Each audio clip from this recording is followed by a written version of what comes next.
চলো আজকের এই রেসিপিটি বাচ্চাদের খেতে খুব ভালো লাগবে। মুখরোচক খাবার হিসেবে এটা কিন্তু বাচ্চাদের খুবই ভালো লাগবে। তোমরা এটা ট্রাই করতে পারো।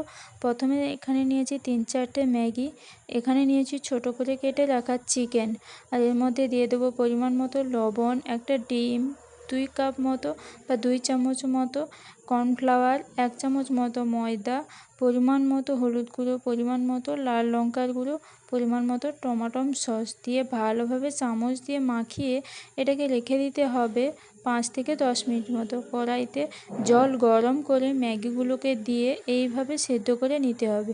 সেদ্ধ হয়ে গেলে জল ঝরিয়ে এগুলোকে রেখে দিতে হবে। আবার কড়াইতে সাদা তেল গরম করে ম্যারিনেট করা চিকেনগুলো এইভাবে এক এক করে দিয়ে সবকটাকে ডিপ ফ্রাই করে ভেজে নিতে হবে। কম আঁচে এগুলোকে ভাজতে হবে যাতে চিকেনগুলো ভালোভাবে ভাজা হয়ে যায়।